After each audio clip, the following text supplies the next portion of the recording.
Kini nga walang pinoprotektahan, walang kasinungalingan, serbisyong totoo lang. Isang fraternity ng Ateneo Law School magbibigay ng pabuya para sa pagdakip sa mga suspect sa pagsabog sa pagtatapos ng bar exams. Tour guide na umeksena sa isang misa sa Manila Cathedral. Gustong patalsikin ng ilang grupo bilang tour guide sa Maynila. Lalaki arestado matapos mang blackmail at ikalat umano ang mga hubad na litrato ng nakilalang dalagita sa Facebook. OFW mula Saudi Arabia nakauwi na sa bansa matapos makaranas umano ng pamamaltrato sa amo. Libo-libong runners nakiisa sa pagtakbo laban sa breast cancer. Alamin, reaksyon ng ilang pasahero sa dancing flight attendants habang nagbibigay ng safety demo sa loob ng eroplano. At Regine Velasquez, bakit napaiyak sa Party Pilipinas?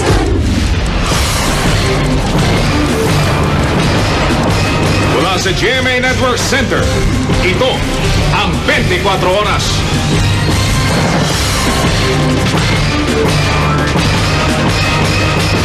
Magandang gabi po. Bukas na nakatagdang simulan ng binuong komite ng Korte Suprema ang investigasyon sa naganap na pagsabog sa huling araw ng bar exams noong September 26. Para mas mabilis na madakip ang mga sospek, isang fraternity sa Ateneo Law School nagalok na ng 200,000 pisong pabuya. Nakatutok si Lia Manyala. Para mapabilis ang pagtugis sa mga nasa likod ng pagsabog sa huling araw ng bar exams noong September 26, nag-alok na ng 200,000 pesos na cash reward ang Fraternal Order of Utopia, isang fraternity sa Ateneo Law School.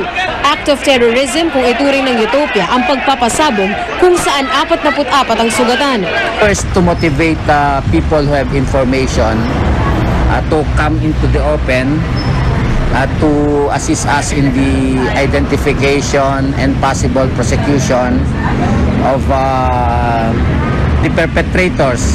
We consider that those acts or that act as an act of terrorism and cowardice, and not in the history of any fraternity war did we ever use such kind of destructive a very destructive tool. Bukas nasisimula ng binuong komite ng Korte Suprema ang parallel investigation nito sa insidente. 3 sa mga mahistrado ng Korte Suprema ang miyembro ng Utopia Fraternity, sina Justice Roberto Abad, Justice Arturo Brion at Chief Justice Renato Corona. 10 testigo ang inaasahang ipatatawag ng komite. Kabilang daw rito si Jed Carlo Lazaga, ang law student na una nang itinuro ng 2 law students sa Cebu na siya umanong naghagis ng granada. Itinanggi na ng kampo ni Lazaga ang paratang. Ang San Beda Law School, pag-uusapan pa kung mag-aalok din ng pabuya. By raising this fund, we encourage other fraternities and sororities to up the ante so that more people would be motivated, not necessarily for the financial reward, but to also protect them. Sa October 15, inaasahang isusumite ng komite ang report kay Chief Justice Renato Corona. Lia Manyalak, nakatutok, 24 Oras. Sa issue naman ng reproductive health, hindi natitinag ang tour guide na si Carlos Celdran kahit pa ilang grupo na ang nagpetisyong i-ban siya sa Intramuros dahil sa pambubulabog niya sa isang misa sa Manila Cathedral noong Webes. Nakatutok si Steve Dailisa. Nagpa-picture sa tour guide na si Carlos Celdran ng ilan sa mga kliyente niya kanina. He's awesome because he was able to do that when nobody else could. And I'm like super pro RH Bill because that's what we need now. Yeah, I support him because he's like, he took a stand. So it was very, admirable. Pero ang ilang lector commentator at miyembro ng Knights of Columbus sa San Agustin Church na nasa loob ng Intramuros, di raw maaatim na patuloy na papasukin si Celdran sa simbahan para ipasyal ang mga turista, lalo pat di raw sila siguradong tama ang impormasyong ipinamamahagi niya. Imumungkahi raw nila sa Intramuros Administration na tuluyan ng iban si Celdran. Nakiusap kami sa obispo. O iba na lang sa mga ng simbahan. Kasi misa yung binastos niya eh. Hindi yung kami yung Panginoon binastos niya. Pwede naman siyang mag-protest outside the church. May proper proper place. Mahigit 200 pari mula sa may 85 parokya sa Archdiocese of Manila na ang kumondena sa ginawa ni Celdran. Di naman natitinag si Celdran. I can't blame them for being angry, but I also at the same time cannot back off from the message that needs to be told. Kumpiyansa si Celdran na hindi siya ibaba ng Intramuros Administration sa kanyang trabaho bilang tour guide at lalong di raw siya maaawat sa pagsusulong at pagsuporta sa Reproductive Health Bill. Sinikap kunin ng GMA News ang komento ng mayakda ng RH Bill 96 na si Albay Representative Edsa Lagman na taga-suporta rin ni Celdran, subalit di siya sumasagot sa aming mga text at tawag. Steve Dailisa, Nakatutok, 24 Oras. Kung naipit kayo sa ulan kanina, ayon po sa Pag-asa, sanhiyan ng Intertropical Convergence Zone o ITCZ. Partikular na ulanin ng Southern Luzon at Visayas. Karaniwan din daw na mainit sa umaga, pero biglang bubuhos ang ulan pagsapit ng hapon o gabi. Kaya paalala ng Pag-asa, ugaliing magdala ng payong at iba pang panangga sa ulan. Magtatatlong buwan na mula nang magkaroon ng gas leak sa West Tower Condominium sa Makati, pero hanggang ngayon, inireklamo pa rin ng mga nanira sa lugar ang masangsang na amoy. Nakatutok si Micaela Papa. July 12 natuklasan ng oil leak kasabay ng pagbaha sa basement ng West Tower Condominium sa Makati. 286 drums na pinaghalong gasolina, diesel, langis at tubig ang nakuha mula sa basement 4 ng gusali. Hanggang ngayon, tuloy pa rin daw ang pagtagas ng langis na nakapupuno ng 10 drum kada araw. Kaya ang mga nasa katabing barangay Bangkal, hindi na raw makayanan ang amoy ng langis sa kanilang drainage system na lumalakas pa raw kapag umuulan. Pag bumaha siya, talagang langis siya. Nagdudulot na rin daw ito ng problema para sa kanilang kalusugan. Oo, yung mga bata ginaubo. Apo ko lang ginrasi sa dito. Yung iba, masakit na yung tiyan. Pag gano'n, pag naamoy yun. Patuloy ang investigasyon ng nabuong task force sa pamumuno ng local government. Kahit nagsagawa na ng ground-penetrating radar test ang First Philippine Industrial Corporation, hindi pa rin daw matukoy ang sanhi ng pagtagas. Sasangguni pa raw sa ibang ahensya. Kabilang dito ang National Institute for Geological Sciences ng UP, Philippine Institute for Pure and Applied Chemistry at iba pang ahensya ng gobyerno. Micaela Papa, Nakatutok, 24 Oras. Hinamon ng weteng whistleblower na si Richard Garcia, sina Archbishop Emeritus Oscar Cruz at Sandra Cam na patunayan ang kanilang akusasyong bayaran siya. Sinabi ito ni Cruz at Cam matapos ibunyag ni Garcia na isang elected official ang nasa likod ng mga expose ni Cruz. Gusto raw kasing solohin ng naturang opisyal ang weteng operation sa bansa. Hamon ni Garcia, pangalanan ni Cruz at Cam kung sino ang nagbayad sa kanya. Siya nga lang daw ang nagpalutang kay Cam na hindi naman daw talaga bagwoman ng weteng. Sila lang daw ni Wilfredo Boy Mayor ang unang nagbunyag ng pagkakasangkot sa weteng ng ilang government officials, kabilang si dating Pampanga Representative Mikey Arroyo. Napatay sa pamaril noong Pebrero si Boy Mayor. Kaligtasan mo sa Alerto 24.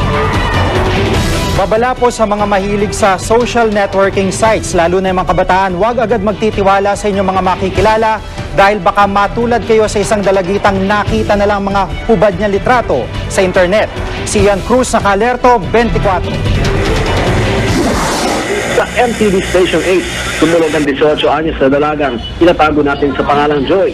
Hindi niya raw sukat akalaing ang pag-a-add niya bilang Facebook friend sa isang lalaking hindi niya kilala ay magdadala sa kanya sa kapahamakan dahil anya sa peking profile picture sa Facebook at pakilalang anak mayaman. Nakuha raw ng lalaki ang loob ni Joy at kanyang cellphone number. Nakuha niyo po yung tiwala ko kasi nga po good looking, syempre isang impact yun sa girls na parang okay to. Tsaka yung pagsasalita niya po kasi talagang convincing na parang lahat po ng sinasabi niya is parang totoo. Sa pag-iimbestiga ng Manila Police, napadalamang nag-request daw ang lalaki ng mga hubad na larawan ni Joy at pinagbigyan naman ang dalaga. Pero nang magbanta ang lalaking ipopost sa mga larawan sa Facebook, kung di makikipagtalik sa kanya si Joy, ay tumanggi na ang babae. Ipinost niya sa Facebook ang mga larawan. Nakatag pa ang mga kaklase ni Joy sa pamamagitan ng isang entrapment operation na dahil sa Vanessa, Maynila, ang 23 anyos na waiter na si Justin Padilla. Pagamat inamin niya sa Facebook na hinahanap si Joy, mariin naman niya itinangging siya ang nag-upload ng mga larawan. Ito'y kahit nanindigan si Joy na kay Justin lang siya nagpadala ng mga ganitong litrato. In-upload mo ba yung mga picture sa Facebook? Hindi. Hindi ikaw yun? Kinasuhan namin sa ngayon, yung bagong batas natin, yung sa voyeurism. Pagamat gagamit pa raw ng Facebook, ay aral na nakuha si Joy. Ano nangyari? Hindi sa lahat ng tao pwedeng ibigay ang tiwala mo. May mga tao pa rin palang kahit anong bait mo sa kanila, kahit anong gawin mo, nagagawa ka pa rin bastusin, nagagawa ka pa rin ilugmok sa kahihiyan. Ian Cruz Narerto, 24. Wagi ang isang kababayan nating kickboxer sa isang kickboxing tournament sa Dubai. Tinalo ng Pilipinong si Steve Grandesa ang kalabang taga-Ghana via unanimous decision sa katatapos lamang na World Kickboxing Federation K1 nitong Biyernes.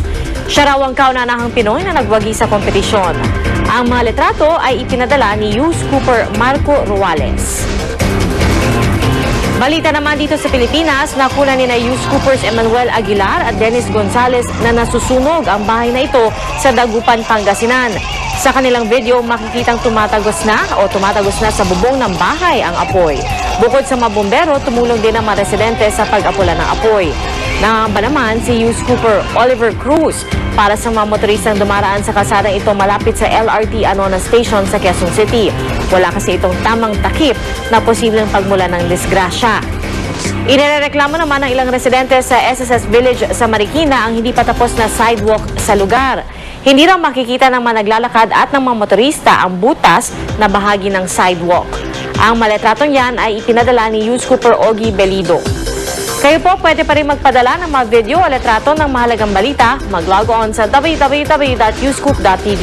At para magpadala ng text o MMS, i-text ng scoop, space, message, space, ang inyong pangalan at address at ipadala sa 4627. Susunod! Pambansang kamao Manny Pacquiao dumalo sa Family Sports Festival ng AFP. Version ng Pinay International singer na si Charisse ng kantang Listen, nauusan ng original version ni Beyonce sa US Billboard Hot 100. At Ogie Alcacid, dahilan nga ba ng pag-iyak ni Regine Velasquez sa Party Pilipinas? Alamin dito sa 24 Oras.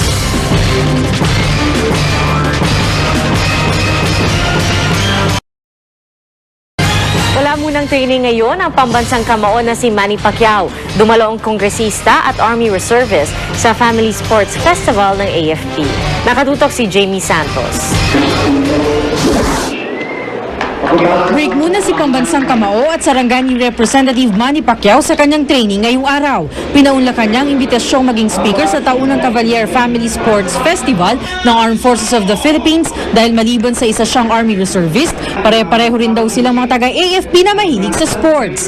More than aspiring to win and outdo the other teams of the other companies, we sports buffs aspire to outdo ourselves. Each time we strive to be better than who we were and what we can do before. Dahil sa tawag ng tungkulin, madalas hindi nakakasama ng mga sundalong kanilang pamilya. Kaya naman sabi ni Pacman, magandang paraan ng Sports Fest para sa banding. The best teammates that we can have with us today, our dear families, and your fellow Cavaliers catching up for the lost times.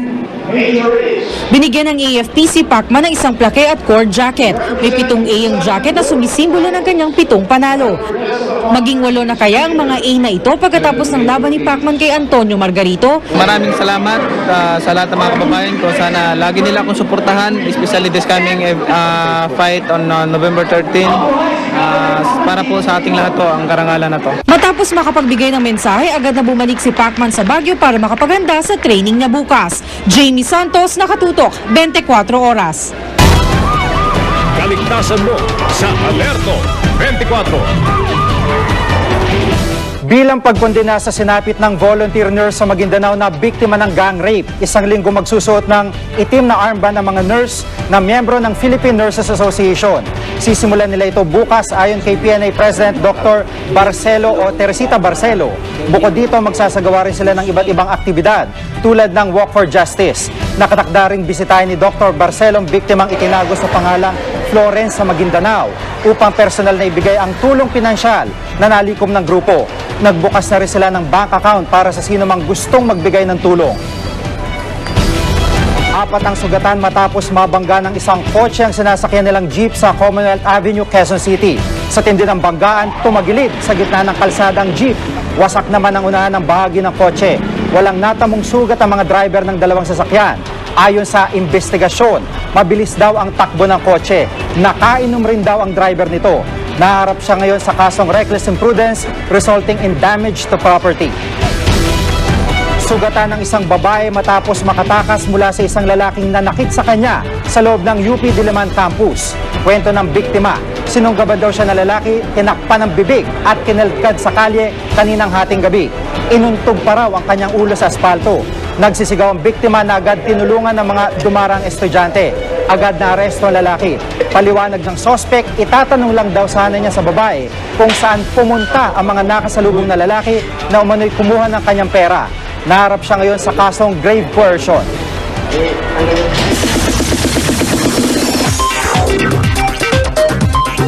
Talaga namang inabangan ang paglabas si Cherry sa pilot episode ng Glee Season 2. Ang version nga niya ng kantang Listen, nag-debut sa number 38 sa Billboard Hot 100.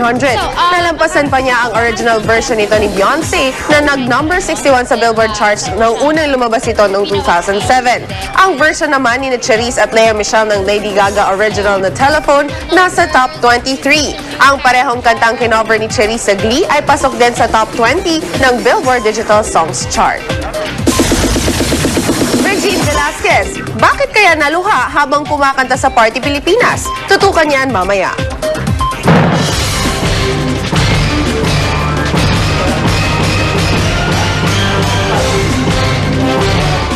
Ngayong gabi, itinakda ang victory bonfire ng Ateneo de Manila University matapos muling mag-champion sa katatapos na season ng UAAP Men's Basketball. At nakatutok doon live si Mark Zambrano. Kakatapos lang ng misa ng pasasalamat ng Ateneo community para sa kanilang tagumpay sa UAAP. Isinagawa ang misa sa loob ng Henry Lee Irwin Theater na dinaluhan ng mga Ateneo faithful. Mala fiesta naman ang atmosphere pagkatapos. May food stalls, tindahan ng memorabilia at syempre ang bonfire na sisindihan maya-maya lang. Full force ang players at coaching staff. Si Ryan Buenafe, ang player na nagpakitang gila sa fourth quarter ng last game, di pa rin makapaniwala sa performance ng buong team. Ngayon, hindi lang si Michael Jordan yung merong the shot. Ikaw meron na. Nagkarat na sa internet, pare. Talaga? Ikaw, kumalat na sa internet. The shot, Ryan Buenafe. Hindi ko na-experience. Ano pakaramdam mo nung nirelease mo yung 3-point shot na yun harap-harapan?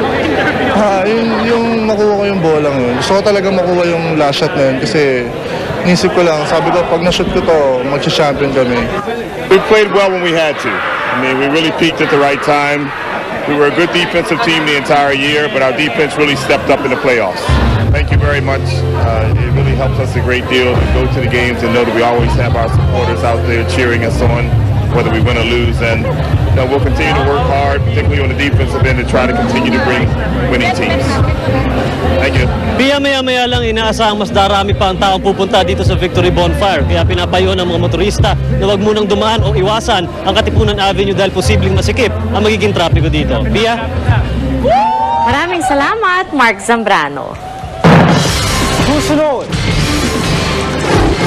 minaltrato manong OFW sa Saudi Arabia, ikinwento ang sinapit sa amo. Isang Chinese national sa Maynila arestado matapos magwala at paputukan ang mga bomberong rumisponde sa sumbong sa sunog. Dancing flight attendants, patok nga ba sa mga pasahero? At fun run laban sa breast cancer, nilahukan ng libo-libong runners. Tutok lang dito sa 24 oras.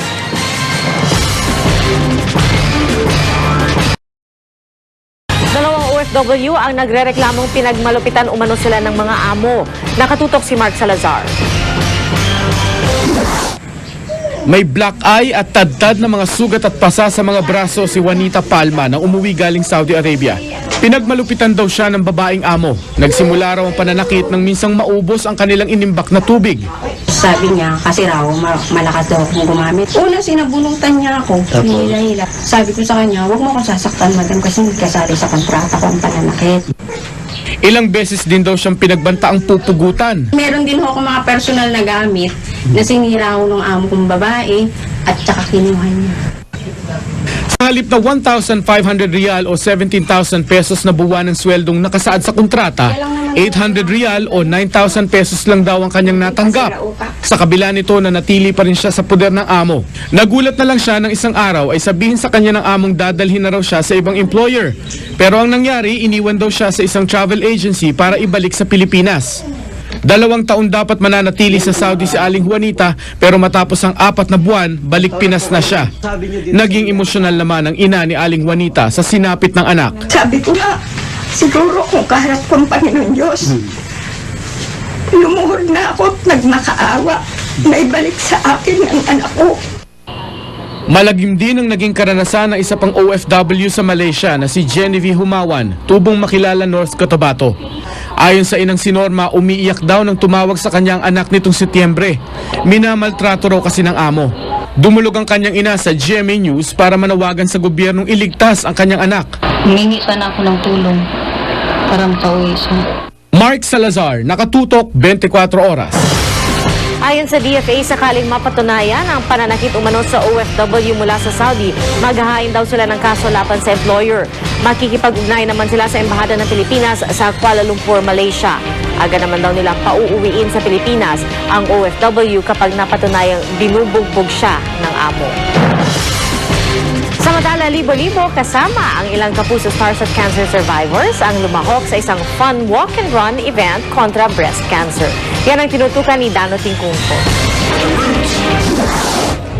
Ang pagpapaalala sa publiko tungkol sa usaping ito, sinusulong ng Kapuso Star na si Isa Calzado. I already had a stepmom who was diagnosed with breast cancer. When I lost her, sakto, they made me part of the Kiss Goodbye to Breast Cancer campaign, and then I lost other people pa. Again, recently, this year to breast cancer again. So it's really personal, if you know, as personal as it can get. Kung dati statement po ang paunahing aktibidad sa Avon Step Out Against Breast Cancer, ngayong taon may 5K run na rin ito. We added the run event so that we could have more people joining in the event in support of the breast cancer cause. We want to be able to create awareness, reach out to women and make them aware that really for you to be more aware about your body. Media partner ang Kapuso Network sa Avon Step Out Against Breast Cancer na nilahukan na mahigit 20,000 sa Mall of Asia grounds kanina umaga. Ang unang hirit barkada na sina Arnold Clavio, Susan Enrique, Suzy Abrera, Lynn Ching, Pierre Cangel, Lavan Yuver, Rhea Santos at Luan D nanguna sa pag-cheer sa mga kalahok. Ang mga Kapuso Stars sa sina Rocco Nasino, Ira Bermudez, Raisa Sinon, Bella Padilla, Chino Hortaleza at Prince Stefan ay kasama rin. Maging si 2005 Miss International Precious Lara Kigaman, Miss Universe 4th runner-up Maria Venus Ra at US Ambassador to Manila Harry Thomas, nagbahagi rin ng oras bilang suporta sa kampanya. Mapupunta sa breast cancer research and awareness campaigns ang pondong nakalap sa run. Mahalaga raw ito dahil ayon sa datos ng Avon Philippines, breast cancer ang nananatiling top killer ng mga kababaihan sa bansa. Para malaman ng ibang tao na yung breast cancer kasi pwedeng ma-prevent pag early stage eh. So ito yung isang purpose din to make people aware that breast cancer can be prevented at an early stage. Kasi noon hindi pa natin masyado yung information regarding sa cancer, di ba? Parang sabi ko, katapusan na ba ang buhay ko? Ganon. Tapos paano na yung pamilya ko? Iiwan ko ba ng ganitong sitwasyon? Ibaliliit pa sila. Parang hindi ko kayang tanggapin. Hindi porket walang gamot, hindi ito maaaring iwasan o ma-detect na maaga. Ang importante lang, alam ng tao, ng mga babae especially, kung paano ito maaagapan at hindi na magkahumantong pa doon sa parang talagang malala na yung sakit. Be healthy, exercise, yung pagkain, yun nga sinasabi kanina, diba? You are what you eat. Siyempre yung kinakain mo, nakaka-apekto yung sa kabuuan ng katawan mo. Isa lang ang buhay. Pag nawala yan, wala na. Bye-bye na sa buhay, diba? Dano Tingkungko, Nakatutok, 24 Oras. Isang Chinese national sa Tondo, Maynila ang arestado matapos magwala at magpaputok ng baril sa ilang bomberong rumesponde sa sumbong nasunog. Nakatutok si Ruth Cabal live mula sa Maynila. Jiggy, dinala na nga dito sa NPD headquarters ang isang Chinese national na nagwala at nagpaputok ng baril sa kanyang tinitirahang condominium unit sa Tondo. Isang sunog ang unang nai-report sa Empire Plaza Tower. Galing daw ito sa condo unit ng isang Chinese national na si Henry Tan Xia. Pagresponde ng mga bombero sa 19th floor ng building, putok ng baril ang sumalubong sa kanila. Masalubong sila na allegedly na 3 putok. So na-threaten sila, bumaba sila. The issue come from the alleged na away mag-asawa. No? Na kung saan na-irita itong suspect natin.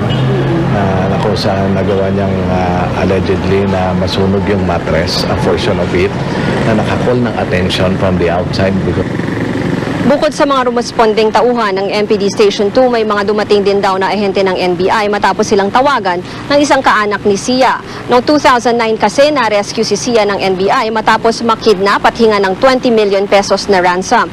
Nakulong naman ang mga kidnapper at nililitis ang kaso. Kanina nadatnan daw ng mga taga-NBI si Xia na nagwawala. It took us some time para ma-convince siya para mag-die down. Kasi galit na galit siya eh. Galit na galit siya kanina. So, hindi namin alam kung ano yung dahilan nung kanyang kinagagalit. So, ang purpose lang namin talaga is to pacify him and to convince him to surrender peacefully. Inabot raw ng 1 oras bago napakalma si Xia. Humingi naman ng paumanhin si Xia sa nangyari. Paliwanag ni Xia, nag-away daw kasi sila ng misis niya. Kinabahan lang daw siya at nagulat nang biglang dumating ang mga bombero kaya siya nagpaputok. Ang nasa isip daw niya kasi ay baka makidnap na naman siya. Ayaw naman sabihan ni Xia kung bakit may usok na nagmula sa kanilang condo unit. Takot ako baka makikilap sa akin ulit. Yun lang. Nalilibyos. Pero nagsisisi ho kayo dun sa nangyari na hindi niyo naman po sinasadya. Oo, nalilibyos. Nasisi. Nahingi ako ng sorry ng tao. Okay. Ano po bang Shigi, ayon doon sa mga nakausap natin sa MPD, ang posible daw na kasong isang palaban kay Xia ay alarm and scandal at violation ng gun ban. Shigi? Maraming salamat, Ruth Cabal. Marami man ang naliw sa bagong pakulo ng Cebu Pacific na dancing flight attendants, may ilan pa rin mas gusto ang normal na pagdedemo ng safety instructions sa mga eroplano. Nakatutok si Victoria Tulad.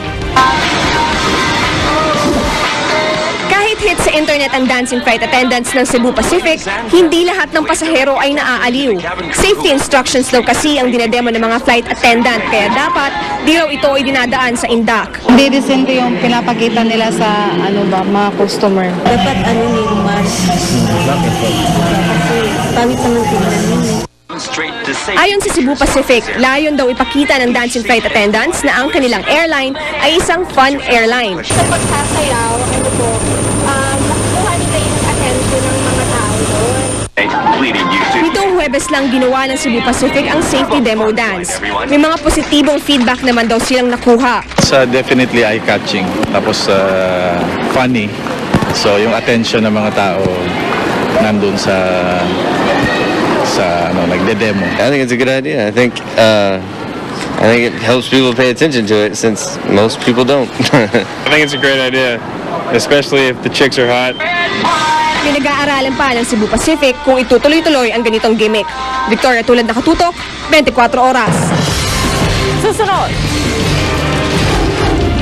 Suriin ang maligtas na laruan na magandang ipangregalo ngayong Pasko. At songbird Regine Velasquez, bakit umiyak sa Party Pilipinas? Alamin dito sa 24 oras.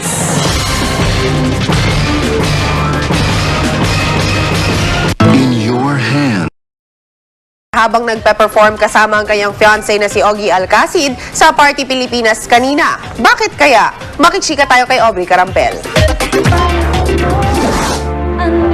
Inawit ng Asia Songbird ang kantang Finally habang sinasabayan sa piano ng kanyang husband-to-be na si Ogie Alcacid. Ang kanta ay tungkol sa isang babaeng sa wakas ay natagpuan ng lalaking kanyang mamahalin. Pagtayo at paglapit ni Regine kay Ogie, bigla na lang siyang naluha.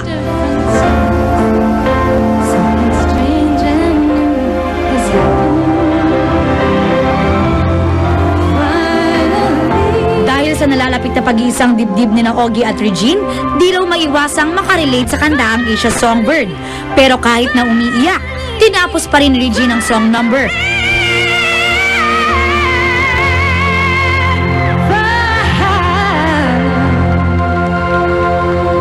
sabi niya sa akin, kanta raw niya yun sa akin.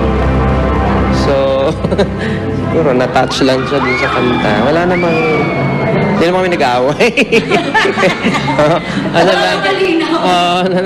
Na-touch lang yun. You know how sometimes when you sing a song and then the lyrics just really truly applies to you, then you will really identify with that song. Kasama kaya ang kantang ito sa kanilang wedding? Yeah, why not? I'll probably play it for her and she'll sing, maybe. Pinag-usapan din sa Skin episode ng Party Pilipinas ang ilang sexy production number. Sina Bianca King, Ira Bermudez at Rochelle Pangilinan naligo. Nag-duet naman for the second time sa Party Pilipinas si Elmo at ang yumaong amang si Francis M. Bukas ang birthday ng master rapper. Tribute for him again. Birthday niya tomorrow and I hope na lagi niyo pa rin siya naaalala. Aubrey Carampel updated sa Showbiz Happenings. That's it for Sunday's Dose of Chika Minute. Have a great week ahead, mga kapuso. Ako po si Luan B. Pia, Jiggy. Salamat, Luan. Ngayon pong marami na rin namimili ng mga ipangreregalong laruan sa Pasko. May paalala po ang Eco Waste Coalition. Tiyaking ligtas lalo na sa mga chikiting ang mga bibilhing laruan. Narito ang ilang tips sa pagtutok ni Rida Reyes. Matapos ipag-utos ng kumpanyang Matera ang pagbawi sa merkado ng laruang Fisher-Price Ocean Wonders Kick and Crawl Aquarium dahil sa natuklasang posibleng choking hazard ng ilang bahagi nito sa mga bata, ang grupong Eco Waste Coalition hindi pa rin mapanatag. Nagkalat pa rin daw kasi sa mga pamilihan ang ilang laruang posibleng magdala ng panganib. Baka maipanregalo pa raw ang mga ito sa Pasko. Minsan hindi naman sila nakikinig. Minsan that's the least of their problem yung ganyan. Basta titingnan nila, ay ito mura, maganda. Magugustuhan ito ng anak ko. Number one nga yung cost. Pero kung meron namang mga makaka-affect na mas malaking magagastos natin kapag nag-aksidente. Ayon ng Eco Waste Coalition, iwasan ang mga laruang plastics na gawa sa PVC. Hinahaluan kasi ito ng talis, isang nakalalasong kemikal. Delikado rin daw mga laruang may malalakas na amoy ng pintura o pandikit. Maaari raw kasi magtaglay ang mga ito ng mga kemikal na lead at cadmium. Yung phthalate, it's very toxic. It affects the reproductive system, pati liver and kidneys mo will be affected. Ang lead naman, nagpapababa ng IQ yan ng mga bata. Kung hindi sigurado sa mga bibilhin laruan, may iba naman daw alternatibong panregalo sa mga bata. So, ang isa pang good toys are books. Yung mga musical toys katulad nung mga tambourines, yung xylophones, yung metal and metal and wood. Ang mga mamimili naman, kanya-kanyang paraan para matiyak na ligtas ang binibiling laruang pambata. Dapat educational din, oo. So we're looking at parang interactive na mga toys. Maging maingat sa pagbili. Siyempre, pipiliin mo yung para sa health ng anak mo. Oo, hindi basta bibili lang. Preferable yung magagamit nila, yung mga ganun. Oo. Like what? Like damit or gamit sa school, mga ganun. Rida Reyes, nakatutok, 24 oras. At yan po ang mga balitang aming tinutukan sa nakalipas na 24 oras. Maraming salamat sa inyong pagtitiwala. At 83 araw na lang, Pasko na. Mula sa tahanan ng katotohanan, ako po si PR Carhel. Ako po si Jiggy Manica, dito ang GMA. Walang kinikilingan, walang pinoprotektahan. Walang kasinungalingan, serbisyong totoo lamang. At dahil hindi natutulog ang balita, nakatutok kami 24 oras.